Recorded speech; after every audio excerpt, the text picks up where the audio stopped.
Have you ever felt that, to your own family, you were worth less than a maid? That all the years of sacrifice, the sleepless nights, and every gesture of love turned to dust? As if you had never done anything for anyone? Because that's exactly how I felt. For 4 whole years, I cared for my grandchildren as if they were my own. I woke up early, made breakfast, packed their backpacks, picked them up from school, and put them to bed. It was all done with love, with the instinct we have when we watch a child grow. But there was one difference. I wasn't paid. Not with money, not with affection, not with gratitude. My daughter said she needed help, that it was only for a while. And I, with a mother's heart, offered. I left my home, my routine, my neighborhood friends. I moved in with her to help.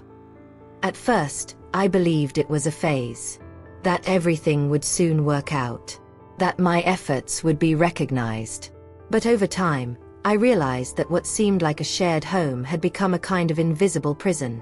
And the worst part wasn't working so much, nor not being able to live my own life. What hurt me the most was the day I heard, in so many words, from my daughter's mouth, "She's only good for taking care of the kids." As if I were an object. A free babysitter. A useful piece of furniture in the house. At that moment, something inside me broke. Because it wasn't just any sentence. It was the sum total of everything I'd become there. Invisible. Devalued. I held the dish towel in my hand, still smelling of food, and stood in the middle of the kitchen, trying to understand if all of this was really real. Have you ever been through this? Have you ever felt like, after all this, you've become just the one who helps? That people have forgotten who you really are? It wasn't just humiliation. It was shock. A silence so loud inside me that I couldn't even cry at the time. I felt used, like so many other women who gave everything for their children and, in old age, receive in return contempt, ingratitude, and loneliness. And you know what hurts the most? It's just that we keep quiet. We swallow it. Because we're afraid of displeasing, of causing trouble, of being sent away. But that day something changed. I continued making dinner as if nothing had happened. I put the rice on the stove, flipped the chicken in the pan. They didn't even notice how much I was hurting inside. But as I stirred the wooden spoon, I was already making up my mind. Deciding what to do. Deciding how to get out of that story without becoming another statistic of discarded old women. And that's when everything started to change. Not with shouting. Not with fighting. But with the kind of silence that comes before the storm. Because when a silent grandmother decides to act, good, the house will never be the same again. My name is Shirley. I'm 73 years old. I was born in a quiet little town in the countryside, where people still greet each other on the sidewalk and the smell of a cake baking is part of everyday life. I've always been a simple woman, the kind who sews her own clothes, tends the garden, and knows how to make soup with whatever's in the fridge. My husband left early, and since then, my life has been entirely dedicated to my daughter, Karen. She was everything to me. When she was still little, I did everything to make her feel safe, loved, protected. And even in difficult times, because they came as they always do, I never lacked the essentials: affection, care, presence. I was a seamstress for over 40 years. I was proud to see my pieces in the city's shop windows. I worked with dignity, even though I earned little.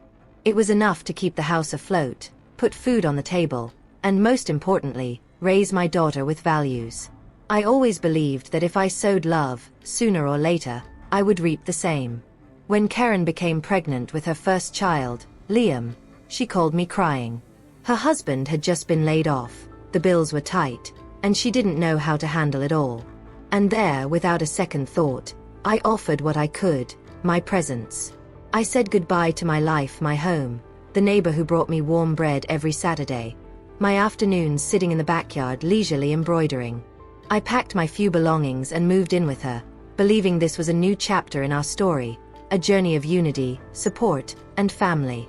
In the early days, everything seemed right. I felt useful, alive. I helped with the baby, cooked dinner, did the laundry. I saw it as a gesture of love, the same love that had guided me my entire life. But little by little, I began to notice a silent transformation in the environment. Small things that escaped me but left a strange aftertaste. An impatient look when I missed my medicine. A heavy sigh when I asked where the diapers were. Whispered comments on the phone that ended when I entered the room. They were details, almost imperceptible, but together, they formed a hidden truth. I was no longer seen as a helping mother. I was the invisible employee of the house. The children grew, and with them, the demands grew. 2 small grandchildren, boundless energy, scattered toys, schoolwork, specific meals. The weight of the routine fell upon me as if it were an obligation. And the scariest thing was that, over time, no one asked if I was tired anymore. No one said, "Thank you" anymore. Gratitude vanished as if it had never existed. And when I began to realize that my presence was no longer a gesture of affection, but rather a convenience, something inside me began to break into silence. There were days when I'd sit alone on the porch, staring up at the sky, trying to remember when I stopped being Shirley, the woman, the seamstress, the mother, and became just the grandmother who cleaned, cooked, and cared. Apathy began to creep in. I no longer dressed like I used to. I didn't look at myself in the mirror carefully. I no longer did my embroidery. I felt like my identity had dissolved behind the scenes of that noisy house, where no one could hear my voice anymore. But what saddened me most wasn't the work. It was the emptiness. The silence between one request and the next. The feeling that if I disappeared, maybe no one would notice right away. It began to eat away at me inside, as if I was slowly disappearing, a little more every day. And then came that afternoon. The sentence. The look. The humiliation disguised as normality. It was then that something inside me began to awaken. Not suddenly, nor furiously. It was like a quiet flame, lit deep in my chest, that began to illuminate everything I no longer wanted to accept. Because when we spend too much time in silence, there comes a time when even the silence screams. And it was in that silent scream that my next decision began to form, even if no one noticed at the time. At first, I still managed to fool myself. I thought it was just a busy phase, that all that piling on of tasks was temporary. The kids are young, she's tired, Brian's stressed from work. I justified everything. And like every mother who has learned to deny herself in the name of peace, I put a damper on the wounds, kept quiet in the face of small injustices, and believed that love, oh love, would mend the cracks in due time. But time passed. And instead of fixing things, it exposed a truth that hurt more every day. Because what began as small requests. Mom, can you pick up Emily from school? Can you make dinner tonight? Can you watch Liam while we go out for a bit?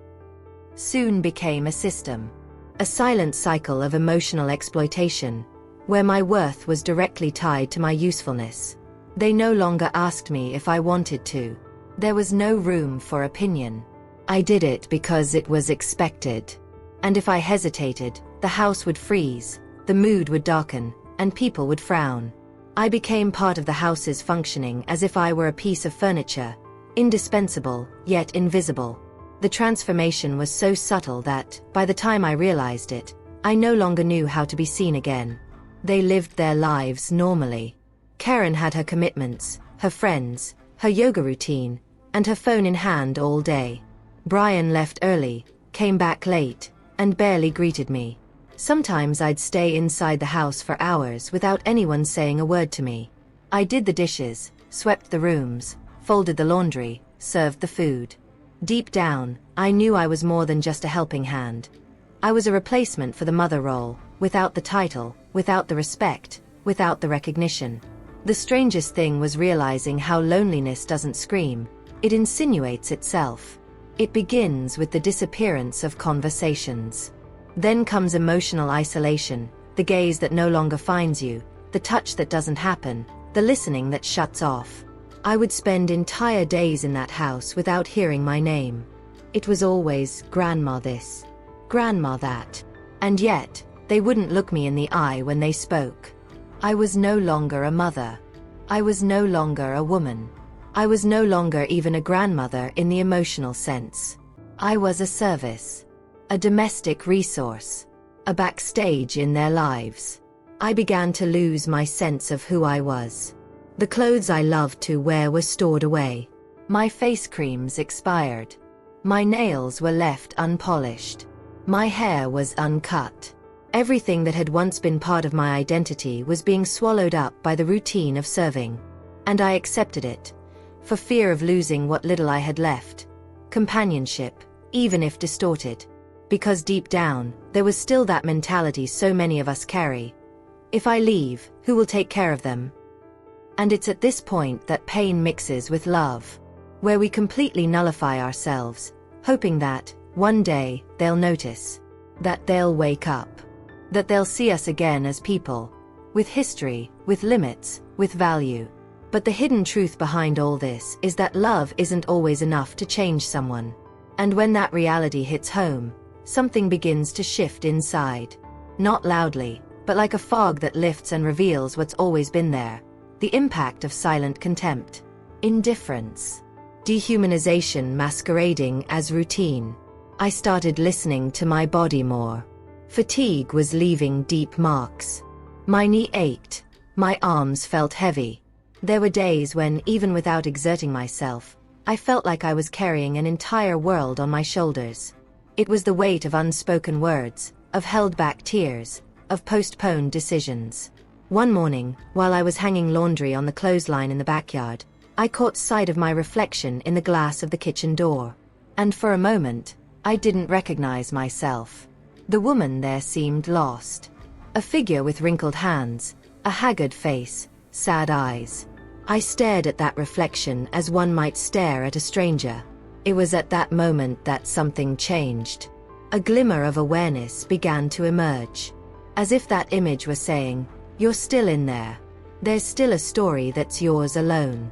And perhaps, for the first time in years, I began to consider that I could make decisions. Not for others, but for myself. Decisions that, until then, I would never have had the courage to imagine. I woke up early that day, as I always did. The smell of freshly brewed coffee already filled the kitchen, and even though I was tired, I mentally organized my to-do list. Lunch, the kids' clothes, the cleaning they'd left for me the day before.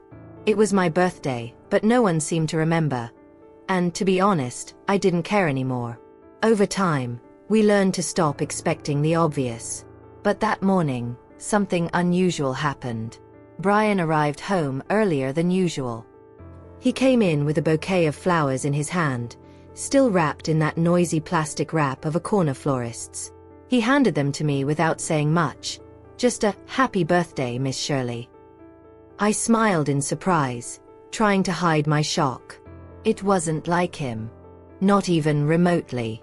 And it wasn't just the flowers. It was the gesture. The pause. The recognition. For a few seconds, I allowed myself to believe it was real. That maybe, somehow, they were seeing everything I did for that house. Soon after, Karen appeared with a simple cake. She said she'd made it herself. "You're irreplaceable here, Mom," she said, with that smile that seemed to truly mean it. My eyes welled up, but I held on. I stood there, staring at the scene as if I were in a dream. Something about it seemed too beautiful to be true, but I clung to it like someone holding onto a rope in the middle of a shipwreck. It was a calm, almost sweet day. I got hugs from the kids, listened to old songs they'd accidentally put on the living room radio, and even managed to sit on the porch alone for a while, without being asked for something every 5 minutes. During that brief interval of normalcy, I began to doubt my own perceptions. Had I overreacted? Was that feeling of invisibility all in my head? I began to wonder if I was being too harsh. After all, they had remembered. They had done something. And didn't that count as a form of affection? But the charm didn't last long. The next day, everything returned to normal. The bouquet was already wilted in a makeshift glass on the kitchen table. The cake had been forgotten in the fridge. And with the end of the party, came the demands again. Brian asked if I could pick up his clothes from the dry cleaners. Karen complained that the rice was hard. And, as if nothing had happened, I was put back in my silent role as a routine operator. That's when I realized the hidden truth behind that unexpected kindness. The flowers and cake weren't spontaneous gestures. They were maintenance. Small treats to keep me accepting everything without question. It was like giving a dog a biscuit after telling him to sit. A behavioral reinforcement disguised as affection. And that hit me deeper than any harsh words I'd heard before. The impact of that day taught me one of the greatest revelations of my journey. Sometimes, what hurts most isn't the absence of love, it's calculated love. Love used as a tool. As a strategy to keep someone trapped, quiet, available. And, subtly, I understood that it wasn't just about ingratitude anymore. It was a structure. An emotionally imbalanced system, where my worth was measured by my ability to serve in silence. This realization was like a mirror. It made me see the behind the scenes of it all clearly for the first time.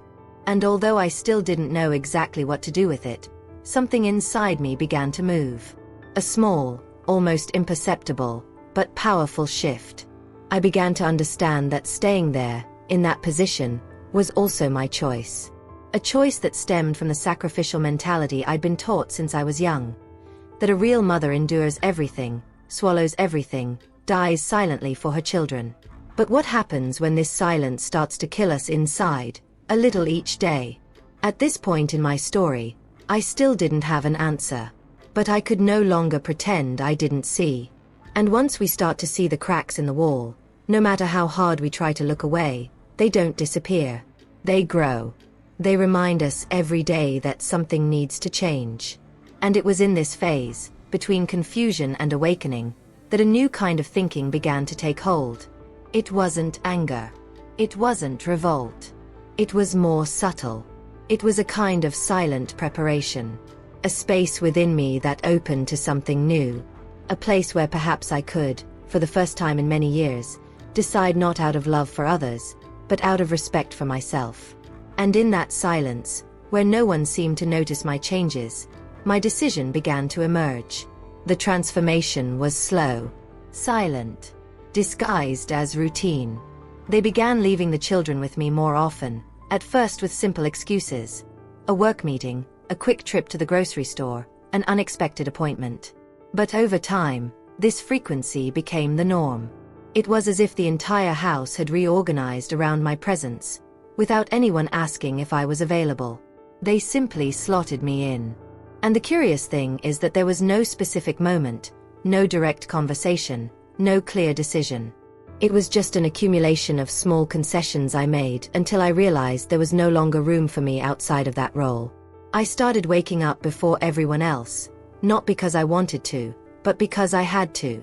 If I didn't make coffee, the kids would be late. If I didn't clean the kitchen, Karen would complain that she couldn't concentrate on her home office. If I wasn't around, chaos would ensue. And I knew they were counting on it. That they were taking advantage of my silence, my lack of complaints, my goodwill as a mother and grandmother. But what no one saw, or pretended not to see, was the emotional toll of it all. I no longer had any freedom. They indirectly prohibited me from going out. It started with half-laughing remarks. "What are you going out for, Mom? We have everything here." Then came the harsher comments. "Are you going to leave the kids alone with us today?" Or, "Oh, so now you have time to go out, but not to help." The manipulation was so subtle that I often felt guilty for wanting to walk to the bakery alone or visit an old friend. They made me believe I owed something for being there. That my presence was a debt to be repaid with constant work. And that affects us. It affects us deeply. Because it transforms care into an obligation, love into an invisible contract. Every time I suggested taking a break, or taking a day off, the response came quickly. "You're living for free. You just have to help." That phrase became a scar. One of those that doesn't show on the outside, but scars on the inside. It made me feel like an intruder. As if everything I'd done up until that point, all my dedicated life, all the sacrifices I'd made before, had disappeared. As if living in my daughter's house automatically nullified everything I was. I was no longer a mother, no longer a woman, no longer Shirley.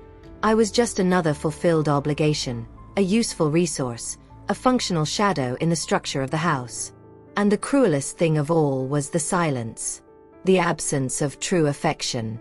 The gaze that didn't seek me out, the touch that never came, the complete absence of listening. I could scream inside, cry while washing the dishes, beg for a little attention with my eyes, and nothing would change. It was as if I were slowly fading away, day by day. As if my existence had been reduced to schedules, tasks, reminders on the refrigerator. This disguised control was what destroyed me the most. Because there were no direct orders, no shouting, no physical violence. But there was emotional domination. An invisible suffocation that prevented me from making basic decisions about myself. And when we lose even the right to come and go, we also lose our sense of who we are. And I felt it constantly. In every impatient look, in every passive-aggressive phrase, in every hurriedly closed door. It was during this period that I began to experience a very solitary internal process. A kind of silent journey within myself. I began to mentally revisit all my choices, from my youth up until that moment. I relived the days of raising Karen alone, the months of financial hardship, the years of working double time to pay for school, food, and bills. I always thought love was enough. That giving everything for someone would create an eternal bridge between us. But there, seeing my faded reflection in the kitchen windows, I began to understand that what we plant doesn't always blossom. Love given doesn't always return.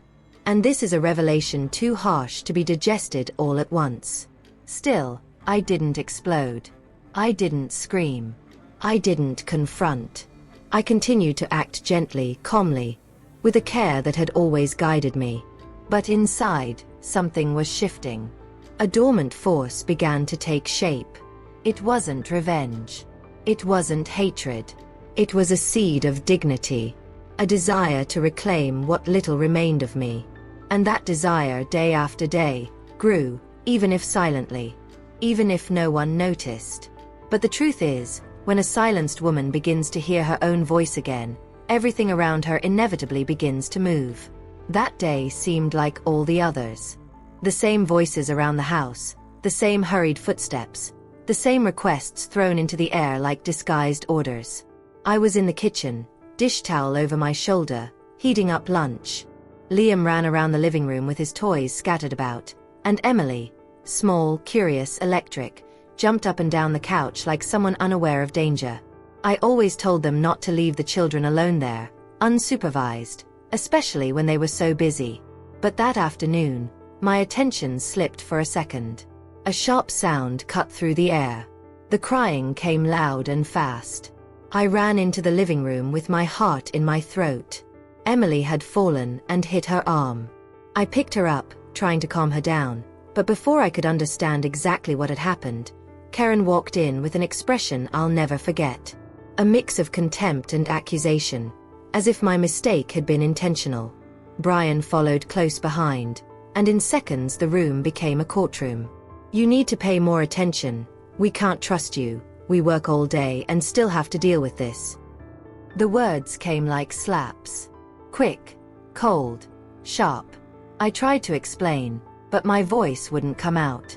I was choking on the guilt they'd thrust upon me as if it were an inescapable burden. I remained silent. I just nodded, grabbed the ice, and nursed the little girl until she calmed down. Outwardly, I remained firm. But inside, everything crumbled. That night, after putting them both to bed, I returned to the kitchen. The lights were off, only the streetlight filtered through the curtains. I sat at the table, alone, my hands still trembling. The dish towel slipped from my shoulder and fell to the floor, but I didn't move. I stood there, staring into space, trying to understand when I stopped being human to them. It wasn't Emily's fall that broke me. It was the way they used it to devalue me even further.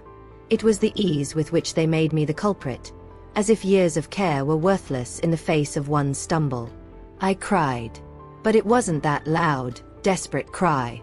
It was a contained cry, the kind that comes from your eyes but originates deep within, where the pain is deepest. Each tear was an unanswered question, a heavy memory, a reminder of what I once was and what I'd become. And there, in that silence filled with memories, I understood that this wasn't about them anymore. It was about me. About what I was allowing. About what I accepted every day in the name of a distorted idea of family. The truth is, the breaking point doesn't arrive with fanfare. It comes in the details. In that carelessly spoken phrase, in the averted glance, in the absence of empathy. It comes when we realize we no longer feel hope for change. And that's exactly what happened to me. In that moment, in that dark kitchen, I decided. Not verbally, not dramatically. It was a silent, firm decision, born of exhaustion and lucidity. I didn't deserve that emotional prison. I didn't deserve to be treated like a mistake, like a nuisance, like someone disposable. I spent years suppressing myself out of love, out of fear, out of a sense of duty. I believed that enduring was part of the journey of being a mother, of being a grandmother, of being a woman. But that night showed me something different. It showed me that resisting in silence, when it destroys you inside, isn't strength, it's illness. And I didn't want to waste away there anymore. In that house where I was just a resource. Where my name was called only when something went wrong. The emotional impact of that night didn't immediately spur me to action. But it planted a new mindset within me. For the first time in a long time, I began to think of myself as someone entitled to freedom, dignity, and respect. Not as the mother who always endures, but as the woman who can still choose, who can still change the course of her own story. I began to observe everything around me with new eyes. Small details I'd previously ignored began to carry a different weight. The way Karen looked at me impatiently. The way Brian referred to me in front of the children. The fact that I didn't even have a room of my own in that house. I slept on a makeshift mattress in the living room. Each element was a piece in the puzzle of my devaluation. And the more I pieced together this picture, the further I emotionally distanced myself from that place. Little by little, without anyone noticing, I began to gather not only my belongings, but also my strength. My desire to leave didn't stem from anger. It stemmed from the urgent need to exist again. To breathe outside those walls. To rediscover the woman I was before I faded away to fit into other people's routines. And while everything on the outside continued at the same pace, on the inside a decision had already been completely made. I didn't have a precise plan. I didn't yet know how or when. But I knew I needed to get out of there. Not just physically, emotionally, spiritually, mentally. It was as if my soul had become too small to fit into the role they'd given me. I no longer recognized myself. And worse, I felt that if I didn't make a decision soon, that feeling of erasure would become part of who I was, like a scar that never heals. It was during this time that I began to speak to myself more truthfully. Not the kind of truth disguised as optimism, but the raw, painful kind. And perhaps because of this, every small gesture took on a different meaning. When I put the children to bed and spent a few minutes in the darkened room, I felt a peace I hadn't known in a long time. It was in that silence that I heard my own voice again. The one I'd silenced so many times for fear of appearing ungrateful, of being misunderstood, of disappointing those I loved most. And while everything seemed the same on the surface, something inside me was already profoundly transformed. It was as if I'd already left on the inside, even as I continued to be there, cooking rice, cleaning the bathroom, folding towels. But now, every action was a countdown. And if you've made it this far, reading my story with an open heart, perhaps you've experienced something similar. Maybe not the same, but similar. That feeling of being ignored, used, unseen. And if any part of this touched you, let me know in the comments. Tell me what hurt you most, or what reminded you of someone. Because when we share, we stop carrying the weight alone. This channel isn't just about me. It's about all of us. Each story here echoes many others that are still unspoken. If you felt this connection, if at any point you thought, this could be me, or this happened to my mom, like this video, it really helps more people find this kind of content. Stories like this aren't popular because they're pretty. They're popular because they're real, because they hurt, because they expose truths that no one likes to hear but that need to be told. And if you want to continue following this journey, subscribe to the channel here. Not because it's free or because everyone asks for it, but because this space was created to give a voice to those who have been silenced for too long. Your presence here makes a difference. Your participation is what keeps this message alive. Because as long as there is someone willing to listen, the story is not over yet. That week, everything around me felt more muffled. The noise of the children, which had previously distracted me, began to suffocate me. Brian's footsteps through the house sounded too heavy. And Karen no longer even pretended to listen when I spoke. The words passed through her like wind, finding no refuge. I continued doing everything, but now with an inner distance that no one there seemed to notice. They were too accustomed to my presence to imagine the possibility of my absence. That was what gave me a strange advantage. No one imagined I could simply leave. This revelation became my strength. Knowing I could disappear without anyone suspecting was simultaneously painful and liberating. I spent days observing the routine of the house like someone studying the script of a play. I knew where everything was, where everyone would be at every hour of the day. It was like watching the backstage of a play I no longer wanted to be in. One early morning, while everyone was asleep, I got up slowly. The house was silent, as if giving me permission for what I was about to do. I packed my clothes into a simple grocery bag. I grabbed my documents, a pair of slippers, and the warmest sweater I had. I didn't take more than necessary, because I'd learned, the hard way, that too much of anything weighs you down. And in that moment, I just wanted lightness. I wanted to be invisible by choice, not by negligence. I walked around the house one last time, unhurriedly, without apparent emotion. I looked at the sofa where I'd so often dozed off, at the table where I'd eaten alone, at the floor I'd cleaned for 4 years with more dedication than they deserved. No regrets. No guilt. Just a different serenity. The kind that comes when we truly listen to each other after so long in silence. I left the key on the kitchen table, next to a cup I'd washed before leaving. I didn't write a note, I didn't leave a warning. Because they wouldn't have listened anyway. And because my departure was the answer they never expected. The kind of answer that comes without words, but teaches so much more than any speech. I left silently, but inside there was a rumble. A muffled scream breaking free, a hidden truth finally revealed. I wasn't obligated to continue where there was no respect.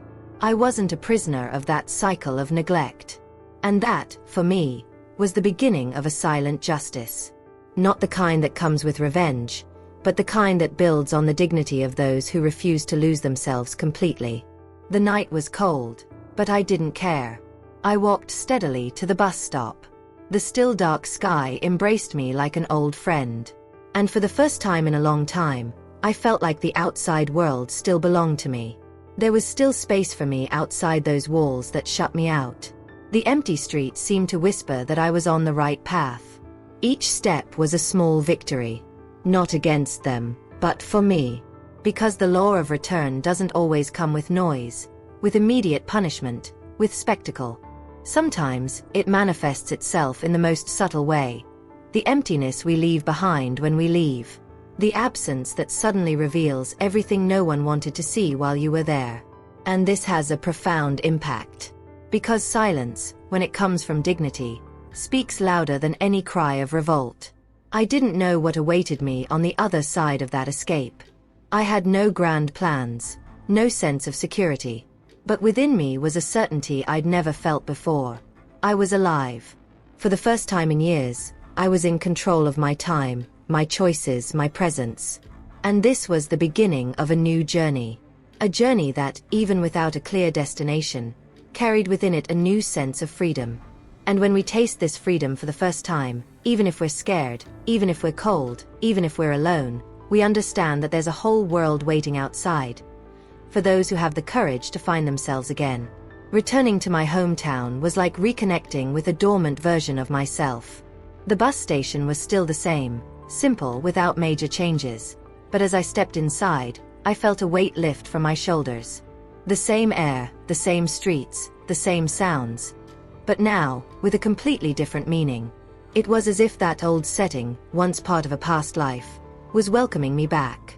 Not with a party, not with a red carpet, but with something much more precious, the possibility of starting over in peace.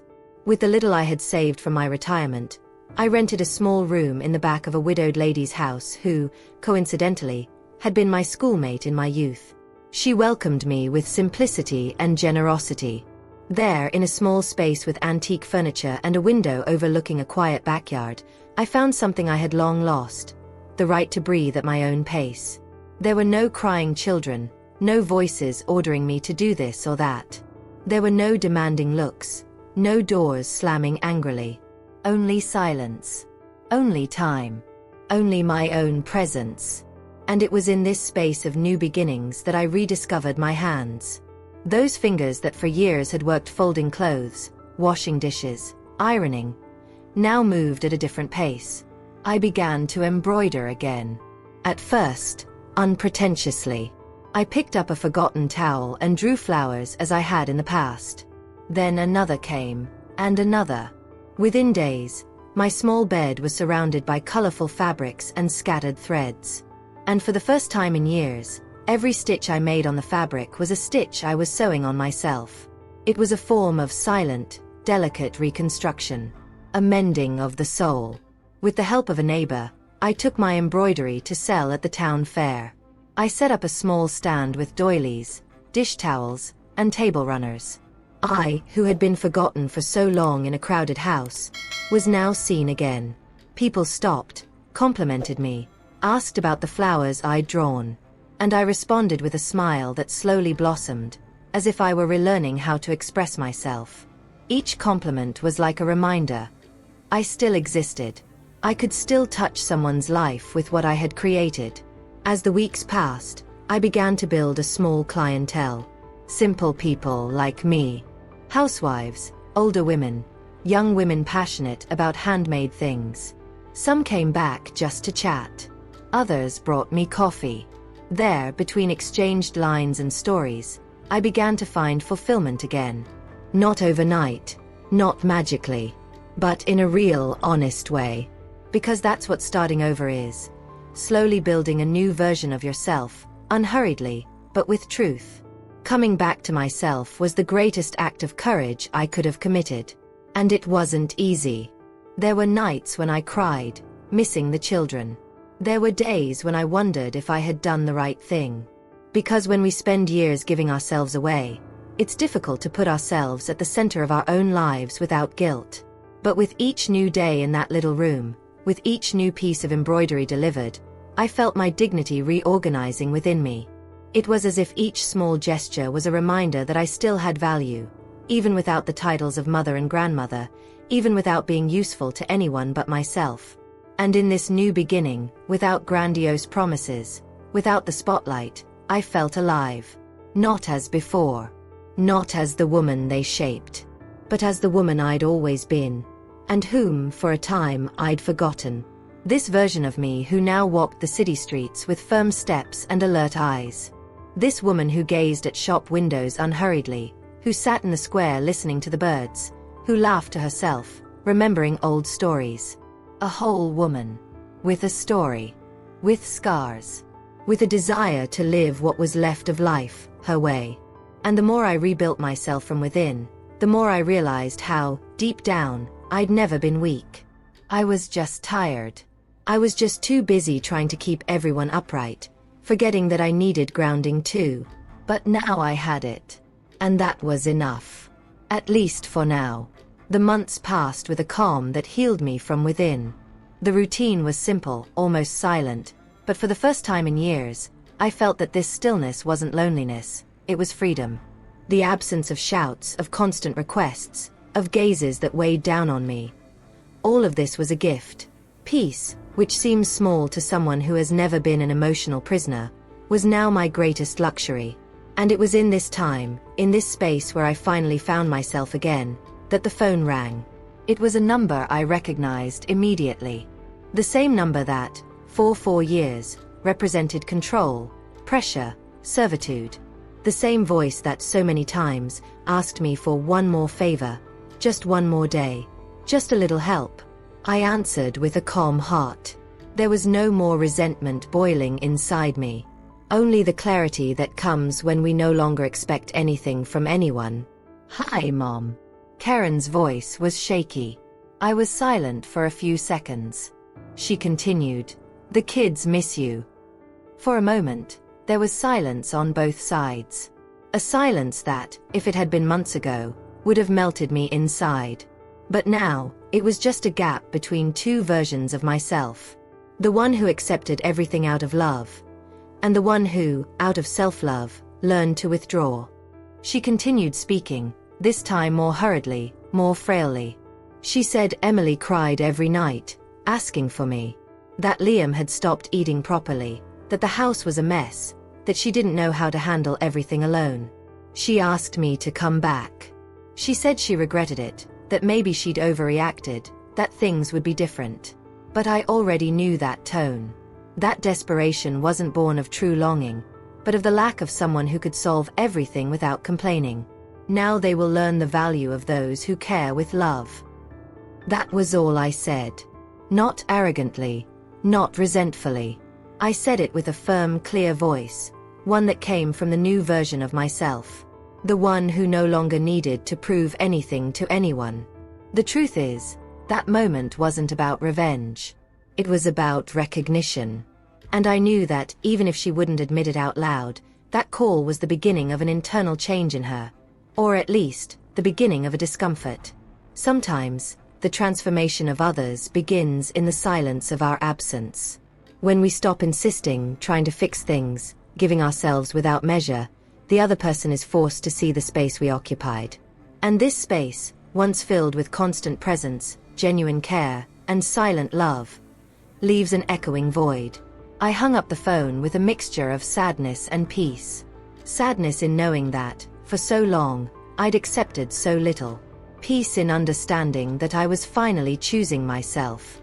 I knew the impact of my absence would last. That simple gesture, leaving silently, not returning, not running when called, was a revelation. It was my response to the entire cycle. A response that needed no justification or speeches. But don't think it was easy. I missed them, yes. Especially the children. The little ones weren't to blame.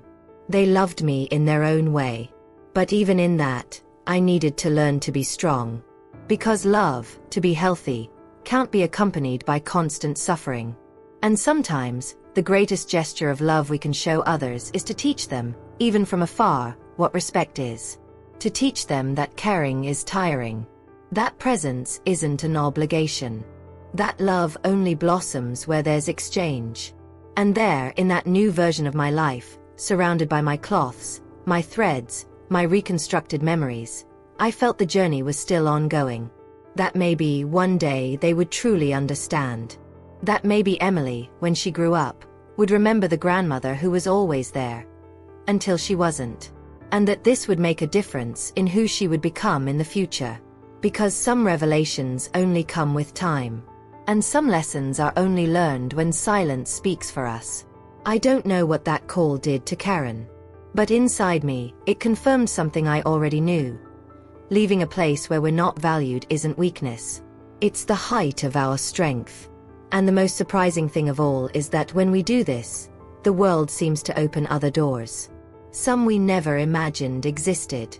Today, when I wake to the birdsong outside my window and the smell of coffee slowly wafting from my neighbor Hilda's kitchen, I feel something I haven't known how to name for a long time: lightness. Not because everything has been resolved, not because life has become perfect, it never is. But because, deep inside, the wounds have truly begun to heal. And for the first time in years, I don't wake up with that heavy feeling in my chest, nor with the anguish of having to justify my existence. I simply wake up, calmly, at peace. Looking back, it amazes me how we get used to so little. How we accept emotional scraps, thinking that's just how it is, that it's part of the mission of being a woman, a mother, a grandmother. How we were taught that love demands sacrifice, and how long it took us to understand that sacrifice can't mean self-destruction. And perhaps this was the biggest turning point in my story. Realizing that giving oneself isn't the same as self-denial. That presence shouldn't be a bargaining chip.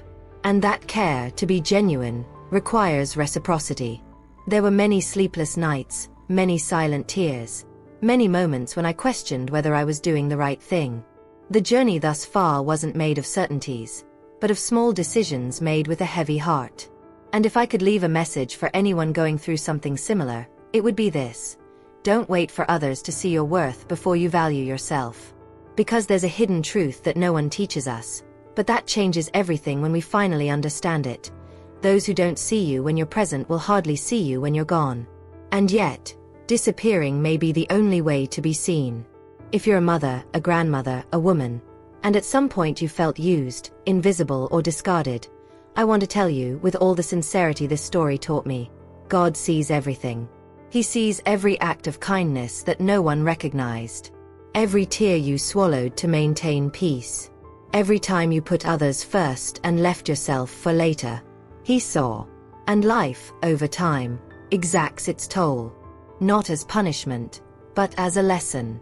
Because the universe has a silent and precise way of returning what we give, for better or for worse.